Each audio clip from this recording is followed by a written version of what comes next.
My name is Tony Dietrich. I'm 68. Last Sunday, my son brought a banker to my dinner table to take my house. The man set a leather folder between the breadbasket and the wine. He smiled and said the word equity, like it was a present. My son nodded along, proud, the way a boy looks when he thinks he's rescuing his mother from herself. So I poured the wine. I smiled back. I had met that banker once before, a month earlier, in a folding chair at the back of a community hall.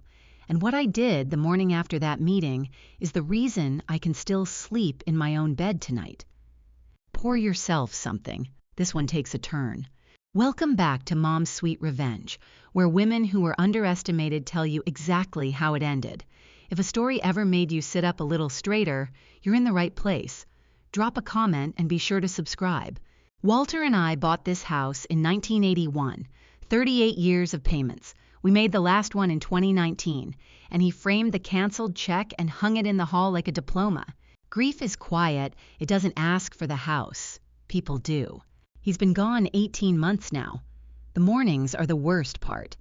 I still set the coffee maker for 2 cups out of habit, then I drink one and pour the second down the sink. The realtor's letters started arriving about a year after the funeral. One of them put a number on the place, 1.15 million, they said, mostly because the town grew up around us and the lot is almost an acre. I keep a cedar box on the shelf above the desk.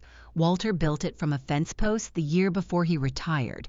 He always said if anything ever went sideways, I should open it. I dust it every Tuesday. I haven't lifted the lid once.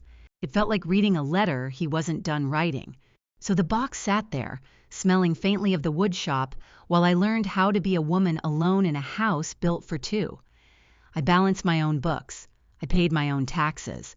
I'd run a small accounting practice for 31 years, and I sold it clean, so the math of my life was never the problem. The problem, it turned out, was that my children had started doing math of their own. They just weren't showing their work. My son Daniel is 41. For most of those years, he called on holidays and forgot the rest. Then about 3 months ago, the calls started coming on Tuesdays. At first it warmed me. A mother takes what she's given. He'd stop by with grocery store flowers and a coffee he remembered I liked. He'd sit at the counter and ask how I was sleeping, whether the gutters needed clearing, whether the stairs were getting to be too much. "You shouldn't have all this on your shoulders, Mom," he said. I told him my shoulders were fine. They'd carried heavier than a roof. The questions changed shape slowly. He started asking about money the way you test a frozen pond, one toe at a time. Had I thought about simplifying things? Did I really need all this space? Wouldn't it be smarter to have some cash on hand in case? Then one afternoon he asked very casually where I kept the deed to the house. I kept slicing the apple I was slicing. I said it was with my other papers. He nodded like that was a perfectly normal thing for a son to want to know, and maybe it was. But I've prepared a lot of tax returns. You learn to hear the one question a person actually came to ask, hiding inside the 5 they don't care about. "Just thinking ahead for you," he said and kissed my cheek on his way out. I watched his car pull away and stood at the window longer than I meant to. Somewhere in the last 3 months, my son had started planning a future for me. He just hadn't asked whether I wanted it. His wife, Sloan, came the following Sunday. She's 39, sharp as a folded knife, and she wants things in a way that frightens me a little. She brought a magazine. She dog-eared a page with a house on it, white, enormous, a kitchen the size of my whole first floor. The school district, she said, was the best in the state. The grandkids deserved that, didn't they? "It's a lot of money, though," she said, and let the sentence hang. Then she looked around my living room like she was appraising it. "And you've got all this equity," she said, "just sitting here." Daniel picked it up like a relay baton. "The house is just sitting there doing nothing, Mom." I smiled. I'm good at smiling while I count. Sloan talks fast when she wants something, and faster when she's afraid. For a second, the fear slipped out. She grew up with nothing, she told me once, years ago. The kind of nothing where you learn the sound of a repo truck. I think that sound never really leaves a person. I think she hears it in quiet rooms like mine. But fear doesn't excuse the next part. She started telling me what I could afford to give up. "You'd still live here," she said. "Nothing would change for you. Everything would change for me." That's the thing about people who want your equity. They always describe the deal as if you're the one being saved. I told them I'd think about it. I'm good at that too, thinking about it out loud while privately deciding something entirely different. Daniel left a canvas bag at my house that Sunday, reusable, the kind everyone has now. I went to fold it for him and a glossy flyer slid out onto the floor. Senior Equity Freedom Workshop, it said. Unlock the wealth you've already earned. There was a photo of a gray-haired couple laughing on a porch that wasn't theirs. 40 years of taxes teaches you one thing. Guaranteed is a 4-letter word. And this flyer used it 3 times. Guaranteed approval, guaranteed rates. A special program with, and I'm quoting the bold print here, no FHA red tape. It was hosted by a company called Heritage Equity Access at the Lakeside Community Center the following Thursday at 6. That same evening, Sloan texted me a link. Saw this and thought of you, Tony. No pressure. No pressure is what people say, right before they apply a great deal of it. I sat with that flyer for a long while. I'd spent 3 decades reading the fine print so my clients didn't have to, and the fine print on this thing screamed. Legitimate reverse mortgages are insured by the FHA. They have rules and counseling and cooling off periods. They are slow on purpose because they're built to protect people exactly my age. A program that brags about skipping all of that isn't offering you freedom. It's offering you a cliff with a ribbon on it. I didn't text Sloan back. I didn't call Daniel. I got out my reading glasses and wrote one word on the flyer in pencil in the margin. Thursday. Because if my son was going to bring me a door, I wanted to see who was standing behind it first. I drove to the Lakeside Community Center on Thursday and sat in the back row, in a folding chair, holding a paper cup of weak coffee. The man at the front was named Garrett Pruitt. Mid-50s, good suit, the easy warmth of someone who's sold a lot of things to a lot of trusting people. He talked for 40 minutes and said almost nothing. He loved the word lump sum. He loved while rates last. He kept telling the room that the bank was sitting on money that already belonged to us, and that the only crime was leaving it there. And the beauty of it, he said, is your kids can help you manage it all. I raised my hand. I asked whether the product was FHA insured. He said the FHA slowed everything down. I asked what the effective interest rate was over 10 years. He said that depended on a lot of factors and moved smoothly to the next slide. A dodge is an answer. You just have to know how to read it. Afterward, I went up with the others, the way a curious old woman would. I asked for a brochure and a business card. He pressed both into my hand and patted it. Don't you worry, honey, he said. Your son already understands the process. He said my son already understood. I hadn't told my son a single thing about coming here. I thanked him. I tucked the card into my purse next to my reading glasses, and I drove home with both hands tight on the wheel, doing a different kind of math than the kind Pruitt wanted. The kind where I figured out exactly how long this had been going on behind my back.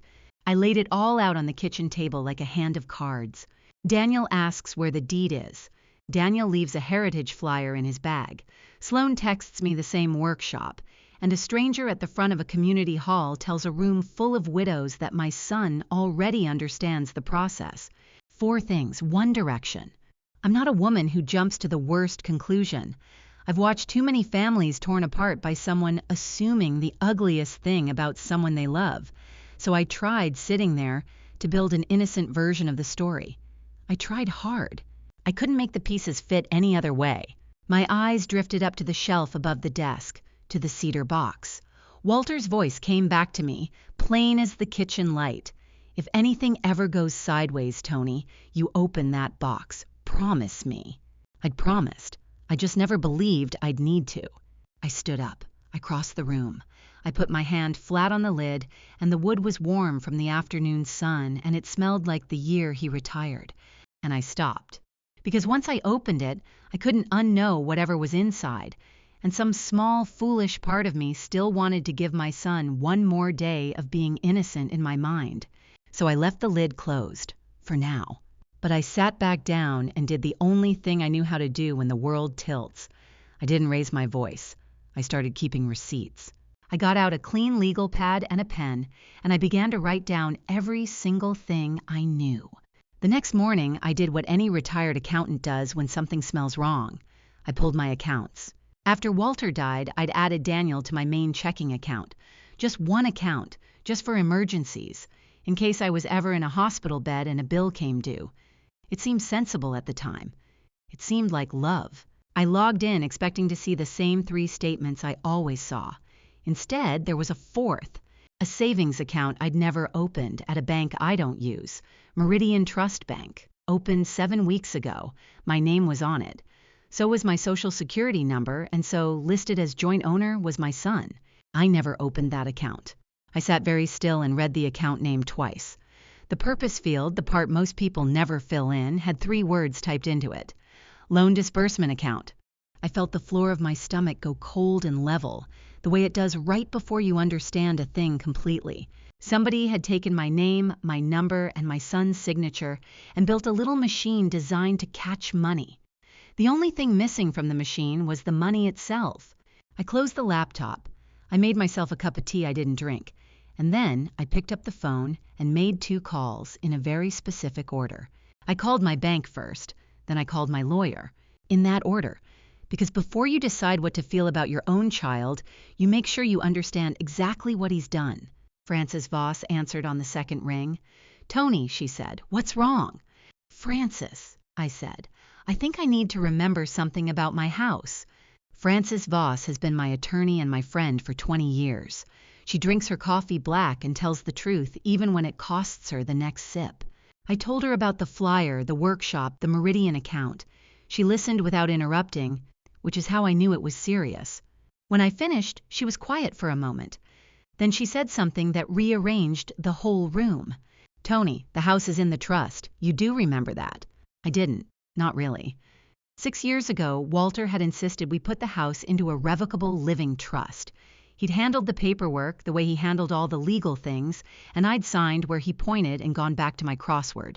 The Walter and Tony Dietrich Revocable Living Trust. I am the sole trustee now. "What does that mean for all this?" I asked. "It means the house isn't yours to mortgage as an individual," Frances said. "It belongs to the trust. No lender can put a loan against it without the trustee. And the trustee is you. Any application that says otherwise is built on a lie. He protected me before I knew I'd need it." That's what she said next, softly, and I had to set the phone down on the counter for a second. Because Walter set that trust up after a conversation he never explained to me. He'd come home one evening, quiet, and the next week we were signing papers. I'd assumed it was just the kind of tidying men do as they get older. Now I wondered what he'd seen, what he'd known 6 years ago that I was only learning now. The cedar box, I thought. The answer's in the cedar box. If you've ever felt a relative get a little too interested in your money the moment you got vulnerable, you already know the feeling I had in my kitchen that week. If this is hitting somewhere close to home, leave 1 word in the comments. Watching.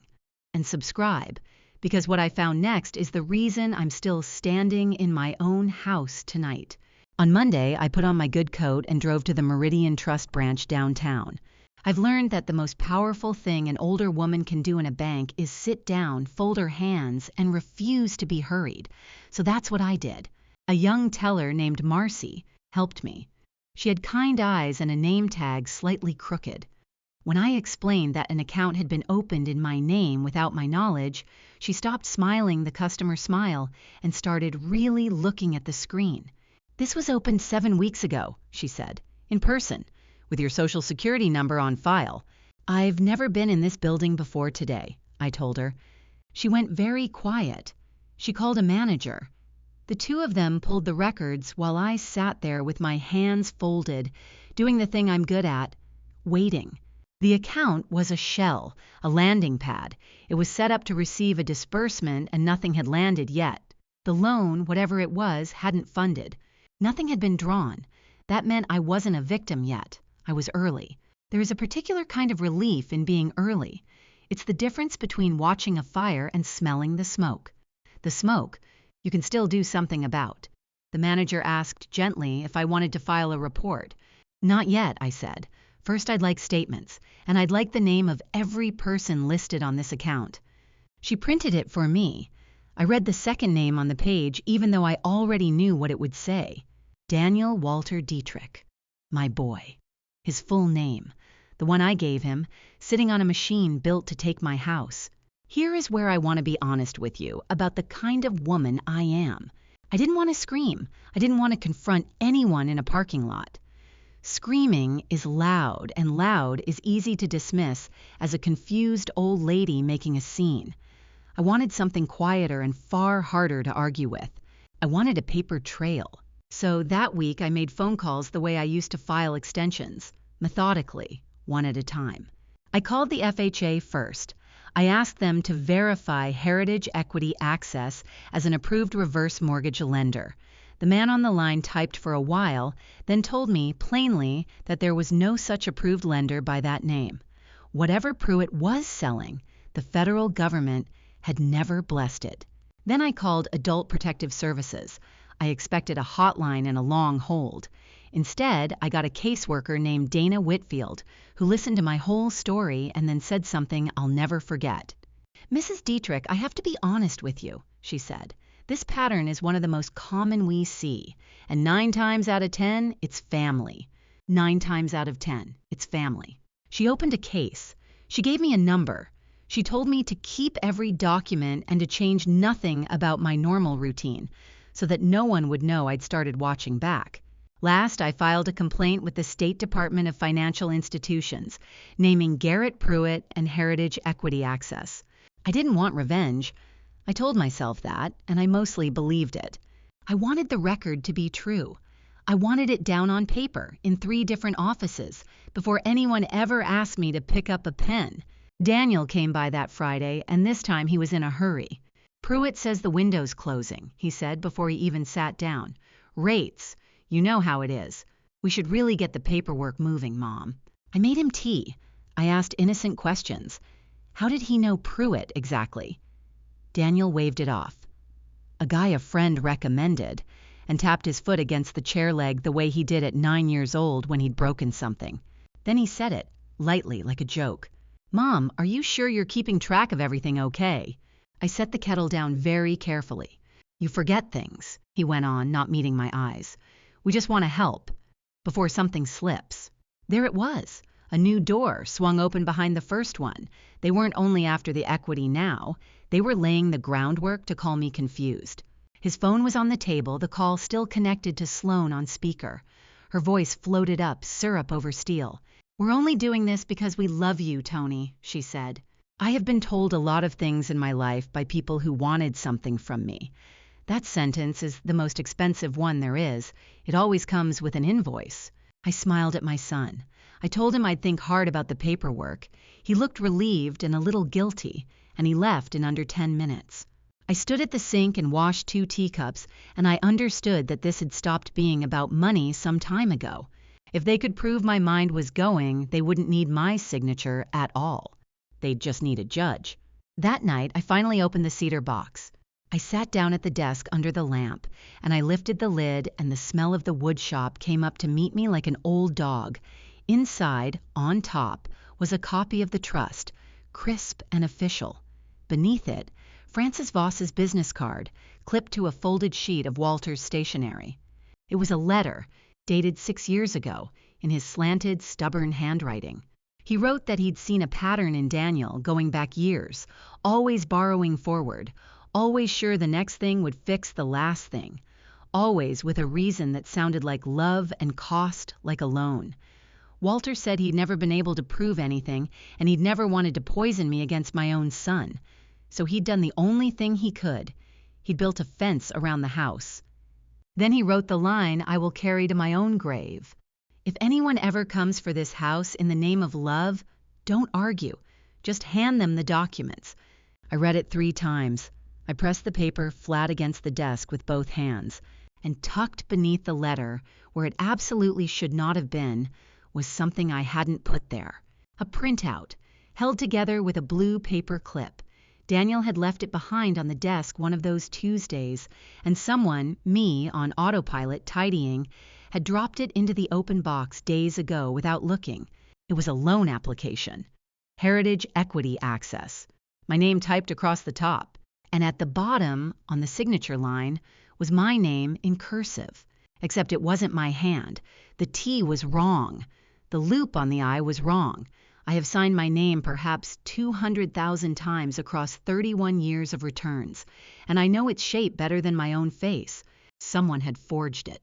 I folded Walter's letter and slid it into my cardigan pocket, and I said, out loud to an empty house, "Then I'll give them paper." Every cell in my body wanted to call Daniel that night and let him hear his mother's voice break. I didn't. I sat with the forged signature under the lamp until midnight, and I made myself feel the whole thing, all the way down, so that when I finally moved, I'd move from the cold part of my mind and not the hot part. Anger is loud, paperwork is patient. I chose patient. In the morning, I drove the blue clipped application to Frances. She studied it through her reading glasses, and her mouth thinned to a line.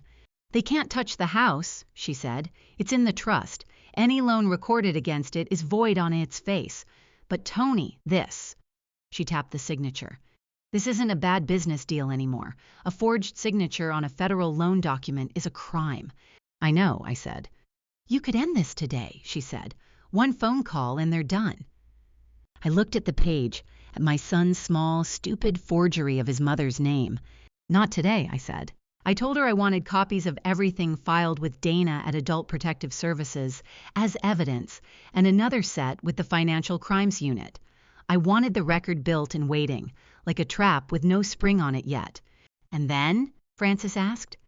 "And then I let them come to me," I said, "on a Sunday, at my own table, where I can pour the wine." Frances looked at me for a long moment. Then she nodded slowly, the way she does when she's decided not to talk a client out of something. "You're going to want a witness in the room," she said. "Two," I said, "and one of them should bring a casebook." My daughter Claire called on Wednesday. She's 38, lives 2 states away, and has never once asked me for a dime. She was upset and trying not to be. "Mom, this is probably nothing," she said, "but Aunt Lori called me. She said Danny told her you've been confused, forgetting things, repeating yourself." I held the phone a little tighter. "He asked her if she'd noticed any decline," Claire went on. "He's asking everybody, Mom, why is Danny telling people you're losing it?" There it was out loud in my daughter's frightened voice. I understood the whole architecture of it then. The loan was the front door. The confusion was the back one. If the forged paperwork fell through, and it would because of the trust, they had a second plan. Get me evaluated. Get me declared incapable. Then a court hands my son control of everything, legally, with a stamp, and he never needs my signature again, real or forged. It is a particular cruelty what they were doing.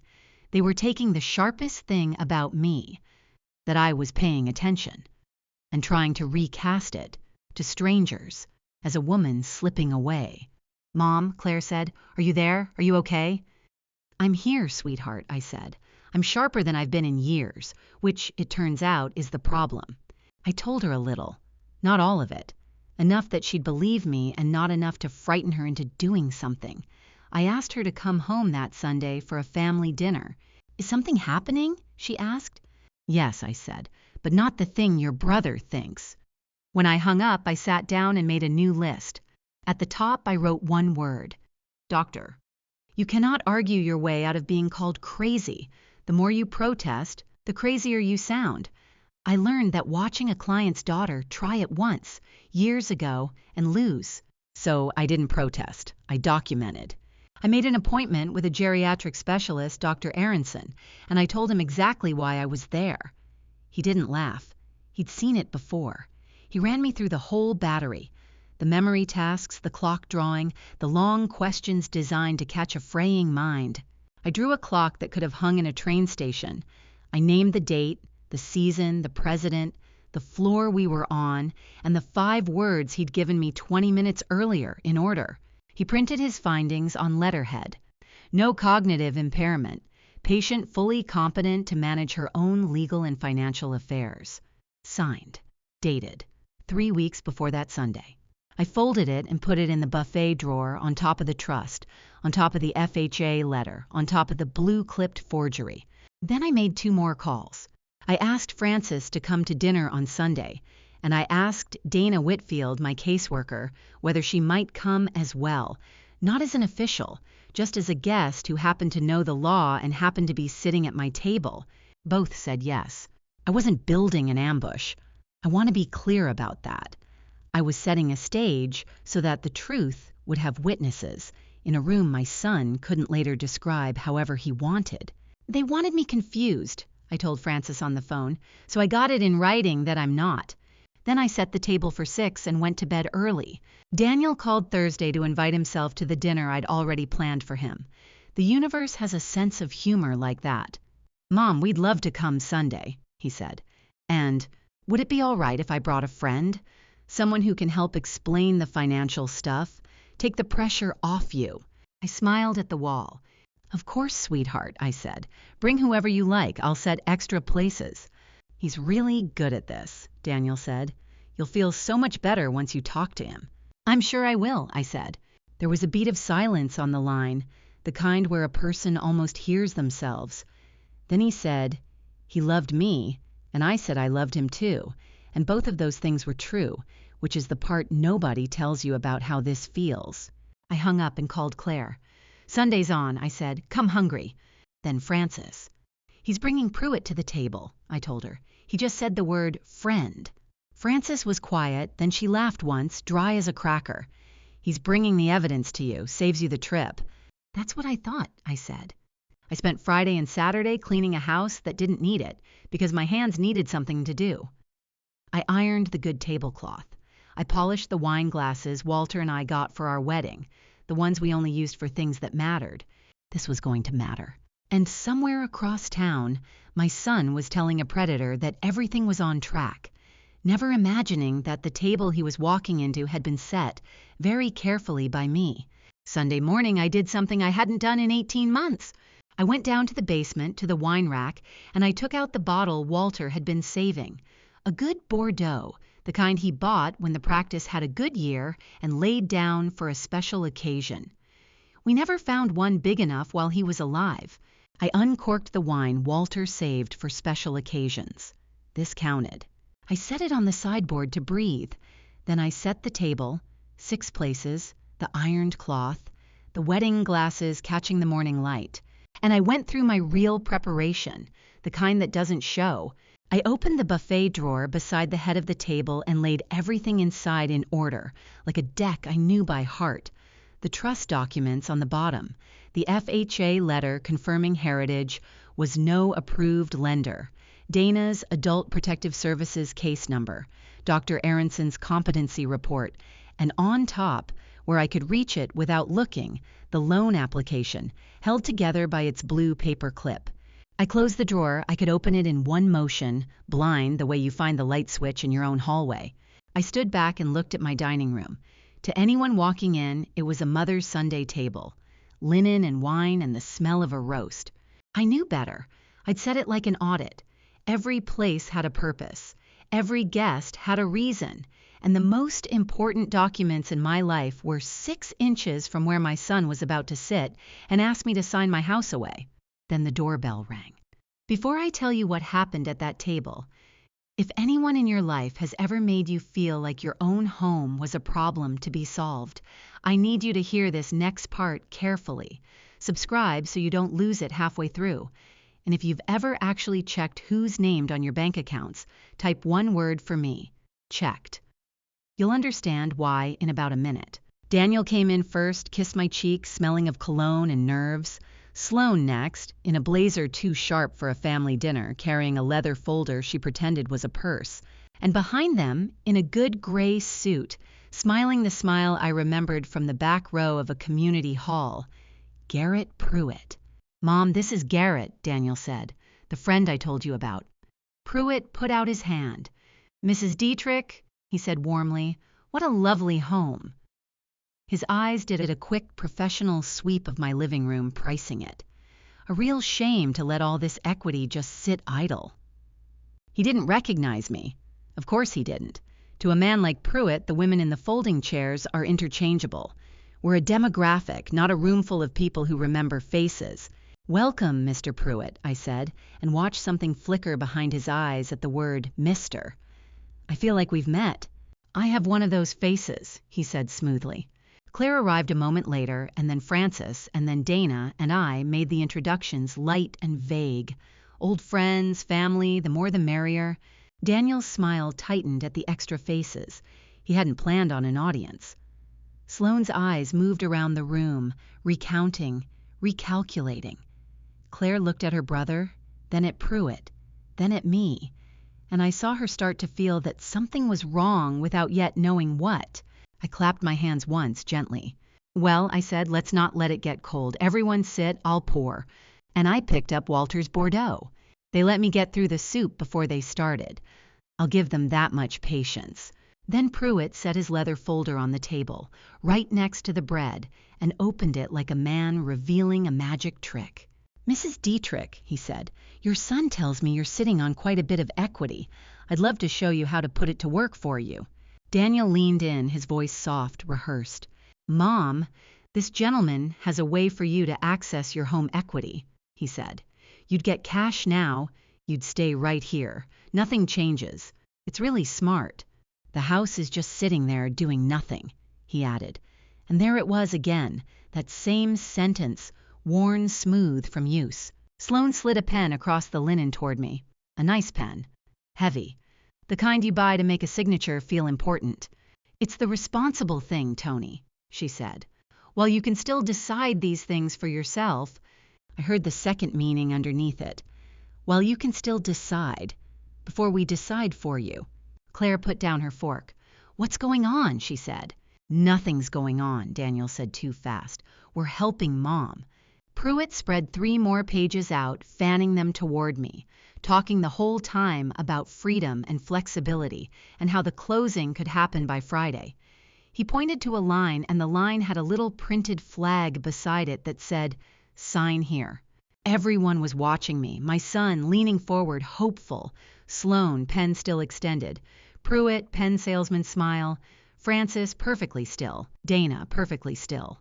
I looked at the pen for a long moment. Then I picked up the wine bottle instead and started, very calmly, to pour. I filled Pruitt's glass first, then Daniel's, then Sloane's. My hand was steady as a level. I'd been afraid it might shake, and it didn't, and that told me something about who I'd become in the last 18 months. I set the bottle down. I folded my hands, and I smiled at the banker the way you smile at a man who doesn't yet know he's already lost. "Mr. Pruitt," I said, "I already met you last month." The table went still. "At the Lakeside Community Center," I said. "I was in the back row. You told a room full of widows that the FHA just slows things down. You told us our children could manage our money for us." I tilted my head. "You called me honey. And you told me my son already understood the process." Pruitt's smile came apart at the corners. "And the morning after that," I said, "I reported you. I let that sit on the table next to the bread. To the FHA, to Adult Protective Services, to the State Department of Financial Institutions. By name. Yours and Heritage Equity Access." Pruitt's chair scraped the floor. He half rose, reaching for his folder, his face the color of the tablecloth. "I think there's been a misunderstanding," he started. I have another appointment." "Sit down, Mr. Pruitt," I said. I didn't raise my voice. I didn't need to. The interesting part isn't about me at all. It's about you, and it's about who actually filled out that application. He sat, slowly, the way a man sits when he realizes the exits are all behind the truth. Daniel had gone very quiet beside me. He was looking at the buffet drawer. He knew what was in it. I reached over and opened the buffet drawer. One motion, I didn't have to look. I lifted out the application, the blue paper clip catching the light, and beneath it the rest. The trust, the FHA letter, Dana's case number, Dr. Aronson's report. I laid them out on the linen, fanning them toward Pruitt the same way he'd fanned his pages toward me a moment before. Symmetry. I do enjoy a little symmetry. "Everything we did was completely legal," Pruitt said. His voice had climbed half an octave. "These are standard documents, standard products. I never—" "Legal," I repeated. "Wonderful. Then you won't mind that the FHA already has a copy." I tapped the federal letter. "They tell me Heritage Equity Access has never been an approved lender. Funny thing to leave off a flyer. Sloane's leather folder had gone slack in her lap. And this one, I said, sliding the trust toward him, is the deed in trust. The house hasn't legally been mine to mortgage for 6 years. Any loan recorded against it is void the moment it touches a courthouse. So I'm curious, Mr. Pruitt, exactly whose house did you think you were lending against? He didn't answer. I picked up the blue-clipped application last. I held it for a second, the way you hold a thing you don't want to be true. Then I turned it over to the signature page. Because the strange part, I said very quietly, isn't that you tried. It's whose name is sitting right here next to a signature that isn't mine. And I turned the page so the whole table could see it. Pruitt looked at the page. Then he did the thing cornered men always do. He turned on the person beside him. Look, he said fast, hands up. I only filed what your son gave me. He brought me the information. He told me he had power of attorney. The signature, the account, the social, all of that came from him. He pointed at Daniel. Talk to him. The room turned all at once toward my son. Daniel's face did several things in a row. That's not... Mom, he's lying. I set my hand flat on the application. Gently. The way you'd quiet a child. Daniel, I said. He stopped. Across the table, Claire had gone white. She was staring at her brother with the particular horror of someone watching a person they love become someone they don't recognize. Her eyes went from the forged signature to his face and back. Danny, she whispered, what did you do? He didn't answer her. He couldn't. He was still looking at the page, at his own full name typed in the co-applicant field, Daniel Walter Dietrich, sitting 6 inches below a cursive forgery of mine. Sloane had stopped breathing through her mouth. Pruitt was edging his chair backward. Frances had folded her hands and was watching my son the way a surgeon watches a chart. And Dana Whitfield had quietly taken a small notebook from her bag and set it on the table, unopened where everyone could see it. I didn't say anything for a moment. I let my son look at what he'd built, because he hadn't brought a banker to my table. He'd brought the proof. I want to tell you how it felt to say the next part out loud, but I think you already know if you've ever loved someone who used it against you. I slid the application to the center of the table where the candlelight could reach it. Here is what happened, I said. My voice stayed low. I'd promised myself it would. My son didn't bring me a stranger who might cheat me.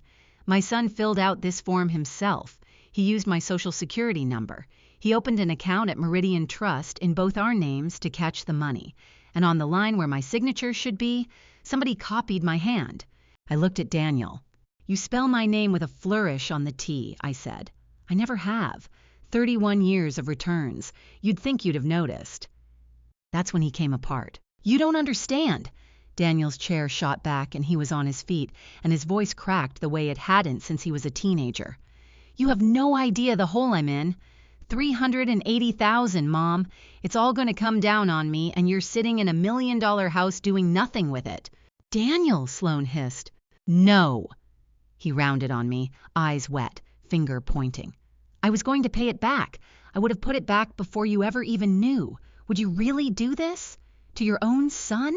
You'll regret this, Mom. I swear to God you'll regret it. He was shouting now in my dining room over my good tablecloth, in front of his sister and a state caseworker. I stayed sitting. I kept my hands folded. I let him burn through it. When the silence finally came, I picked up the one sentence they'd handed me earlier, the expensive one, and set it back down in front of him. You said you were doing this because you love me, I said. Then I didn't say anything else. I just let him hear it. Frances chose that moment to speak for the first time all evening. I'm Frances Voss, she said pleasantly. I'm Mrs. Dietrich's attorney. I drafted that trust 6 years ago. She nodded toward the documents. And this, she gestured at Dana, is Ms. Whitfield with Adult Protective Services. The case has been open for several weeks. Pruitt understood his evening was finished. He gathered his folder with stiff hands and said to no one that everything had been above board and he'd be having his attorney call. He knew Heritage was already under review. He knew his name was already in a state file. He stopped talking and just sat there, sweating, a salesman with nothing left to sell. Sloane was the one who surprised me. She started to cry, real crying, not the performing kind. "You don't know what it's like," she said, and her voice was small and young. "I grew up with nothing, Tony. Nothing. Do you know what it's like to hear them come take the car? I can't go back to that. I can't let my kids feel that. I can't." For one breath, I felt for her. I did. There's a frightened girl inside that sharp blazer, and I know exactly what she's running from. Then she wiped her eyes, and the girl was gone. "You have everything," she said, and the venom was back. "You'd really let us drown to keep a house too big for one old woman." And there it was.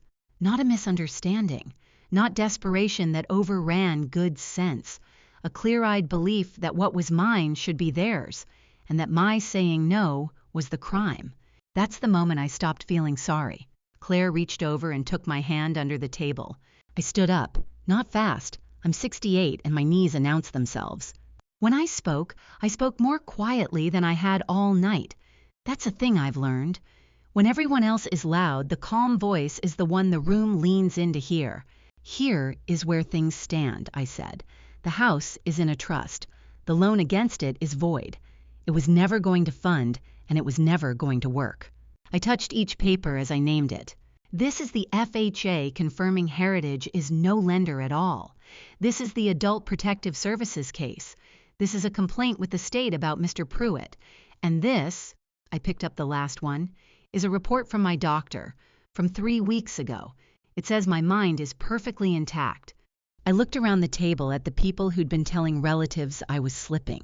"So, if anyone in this family had plans to have me declared confused," I said, "I'd put them away. I have it in writing that I'm not. You'll only embarrass yourselves." Then I turned to my son, and I said the thing I'd come to say. "I already met him last month, and I reported him. I let you walk in here and do the whole performance because I wanted you to watch me say it." Daniel opened his mouth. I held up one hand. "You told me this house was just sitting there doing nothing." I let myself smile just a little. "It wasn't. It was keeping me free. Free of needing you, free of being managed, free of exactly this." I set the paper down. "You should go now," I said. "All 3 of you." Nobody argued with the quiet voice. Pruitt left first. He didn't shake anyone's hand. He knew his card was already clipped inside a state file, and that there was nothing in my dining room for him but more witnesses. The screen door clicked behind him, soft like punctuation. Sloan went next. Blazer pulled tight, chin up, the way people leave when they've decided that being the wronged party is more comfortable than being caught. She didn't look at me. Daniel stood in the doorway a long moment. I think he wanted there to be one more thing to say, one more angle, one more deal, one more reason that would put it all back the way it was at the start of dinner. His mouth moved a little, but the math had run out. There was no number left that would balance this, and my son has always believed there was a number. He looked at me. I looked at him. 41 years passed between us across that room. Then he left too. I didn't slam the door. I just didn't follow him to hold it. I stood in the front hall by Walter's framed canceled check, and I listened to 3 car doors and 1 engine and the long quiet that came after. Behind me, the candles were still burning on a table set for 6. The Bordeaux was half full. The roast had barely been touched. It should have felt like a loss. A mother's dinner, ruined, her son driven off into the dark. But my hands had stopped shaking days ago, and they didn't start again now. I went back to the dining room, and Claire was still there, waiting for me. Claire was clearing the plates. She does that. When she doesn't know what to feel, her hands find a task. Her father was the same. "Sit," I said. "Leave the dishes." She sat. She looked at the document still fanned across the linen, and then at me, and her eyes filled. "How long did you carry this alone?" she asked. "Why didn't you call me?" "Because you'd have come running and made a scene," I said gently. "And I needed quiet more than I needed company." She almost laughed through the tears. I looked over at the shelf, at the cedar box, lid open now, the way it had stayed since the night I finally lifted it.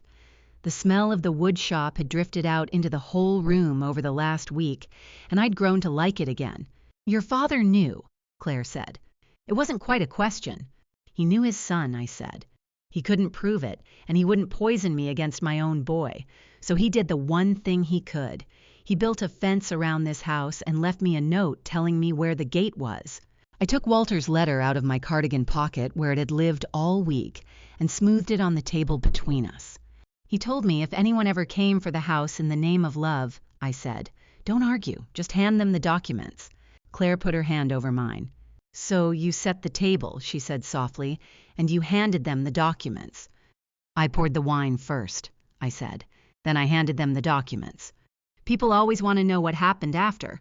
So here it is, plainly, the way I'd write it on a ledger. The loan never funded. Francis had it formally voided and flagged as fraudulent, which took about a week and one notarized letter. Heritage Equity Access is now the subject of a state complaint, and last I heard, Garrett Pruitt's lending license is under review with the regulator. A man who skips the FHA on purpose tends to have skipped a few other things too. Adult Protective Services closed my case with a referral to the Financial Crimes Unit because a forged signature and a stolen Social Security number are not family squabbles. They're crimes. I want to tell you the next part carefully because people judge it both ways. I chose not to press charges against my son, not because he didn't earn them, because pressing charges is loud, and prison wouldn't put $1 back or teach him the thing he actually needs to learn. Instead, Francis and I required him, in writing, to unwind every piece of what he'd done, the account, the application, the lie to his aunts, and to do it himself in daylight. That's not mercy. That's a boundary. They hold up better than handcuffs, and they hold up at Thanksgiving. I took Daniel off my accounts. I revoked the power of attorney that Emergency had given him. I closed the Meridian account, and I updated the trust so that when I'm gone, Claire serves as trustee. Claire, who never once asked. I didn't press charges. I pressed boundaries. And the house, the one that was supposedly just sitting there doing nothing, is still doing the one thing it was always doing, keeping me free. Loving your children doesn't mean handing them your front door key while you're still living behind it. That's my story. One workshop, one cedar box, one signature that wasn't mine. If this reminded you to check who's named on your accounts, do it today. Share it with someone who needs it. Hit subscribe, and I'll see you next time.